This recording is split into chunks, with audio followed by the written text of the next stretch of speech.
وہ بتا رہی تھی محبت کی شادی تھی، ہم سفر کزن تھا، محبت بے پناہ تھی، لیکن مجھ میں غرور بہت تھا، میں کسی سے لگا کر نہیں رکھتی تھی، میں چاہتی تھی میں گھر میں حکمرانی کروں۔ میرا شوہر اسد مجھے بے پناہ محبت کرتا تھا، وہ میرے بنا سانس بھی نہیں لے سکتا تھا۔ میری خالہ جو میری ساس تھی وہ مجھے ایک دن سمجھانے لگی، دیکھو سونیا، یہ گھر تمہارا ہے، تم اس گھر کی مالکن ہو، پھر کیوں سب کے ساتھ ایسا سلوک کرتی ہو؟ میں غصے سے بولی، خالہ دیکھو، میں بس اتنا چاہتی ہوں، میں اور اسد جو مرضی کریں، جہاں مرضی جائیں، آپ کو ہمارے معاملات میں بولنے کی اجازت نہیں ہے۔ خالہ خاموش ہو گئی۔ میں سب کے ساتھ بدتمیزی سے پیش آتی تھی، مجھے اپنے اور اسد کے سوا کچھ نظر کہاں آتا تھا۔ اسد مجھے کبھی کبھی سمجھاتا تھا، سونیا تم کو کیا ہو گیا ہے، تمہارے لہجے میں اس قدر نفرت کیوں ہوتی ہے؟ میں اسد کو اپنی میٹھی باتوں میں الجھا دیتی، میں اس قدر مطلبی تھی، کسی کی کبھی پرواہ ہی نہیں کی، خالہ سے بات کرنا چھوڑ دی، خالہ نے بھی مجھے سمجھانا، مجھے کچھ کہنا چھوڑ دیا۔ میں کبھی شاپنگ پہ جا رہی ہوتی اور کبھی ڈنر پہ، میں عیاشی کرنے لگی تھی۔ اسد میرے پاؤں چوما کرتا تھا، وہ مجھے اپنی محبت نہیں، اپنی روح کہتا تھا۔ ہماری شادی کو 4 سال ہو گئے تھے، لیکن ہماری کوئی اولاد نہ ہوئی۔ دن گزرنے لگے، میں پریشان سی رہنے لگی۔ اسد مجھے اولاد کا کہتا، اب میرے بس میں کیا تھا بھلا؟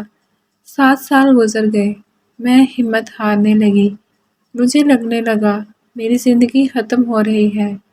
نہ جانے کیوں اسد کی محبت بھی کم ہونے لگی۔ رفتہ رفتہ میرا غرور، میری عیاشیاں کم ہونے لگیں۔ اسد کچھ الجھا الجھا سا رہنے لگا مجھ سے، میں تنہا چھپ کر بہت روتی تھی، اے اللہ مجھ پر رحم فرما۔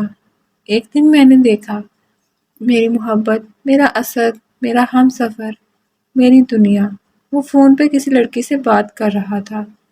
میری آنکھوں سے آنسو کا سمندر امڑ آیا۔ وہ لمحے یاد آئے جب اسد میرے پاؤں چوم لیتا تھا، اور آج اسد کی باتیں اور محبت محدود ہو کر رہ گئی تھی۔ میرے اندر کا دیا بجھنے لگا تھا۔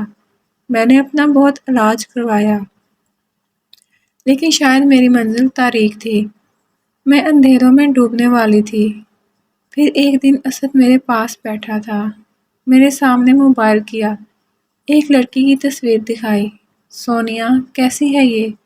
میرے حلق سے آنسو اترنے لگے، میں آہستہ سے بولی، بہت پیاری ہے۔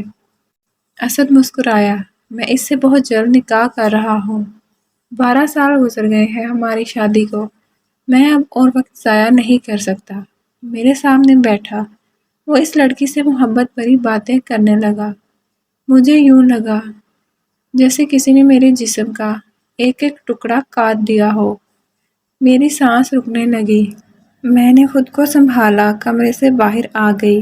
خالہ جن سے میں بات کرنا گوارا نہ کرتی تھی، میں نے خالہ کی جانب دیکھا۔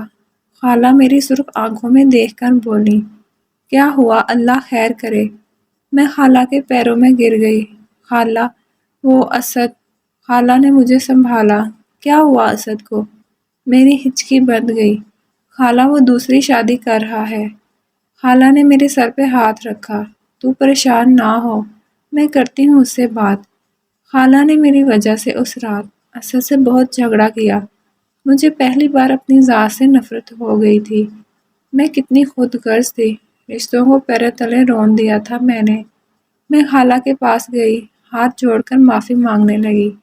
خالہ نے ماتھے پر بوسہ کیا، تو پریشان نہ ہو میری بچی، لیکن اسد بضد تھا دوسری شادی کرنے پہ۔ وہ رات میں مجھے بتا رہا تھا پرسوں نکاح ہے اس کا۔ میں خاموش تھی، میں کیسے روکتی اپنے اسد کو؟ میں دل ہی دل میں دعائیں مانگ رہی تھی، میں تڑپ رہی تھی، میں ساری رات کروٹ بدلتی روتی رہی، اے اللہ مجھے معاف کر دے، میں جانتی ہوں میں نے بہت سے دل توڑے ہیں، میں نے اپنوں کو بہت تکلیف دی تھی۔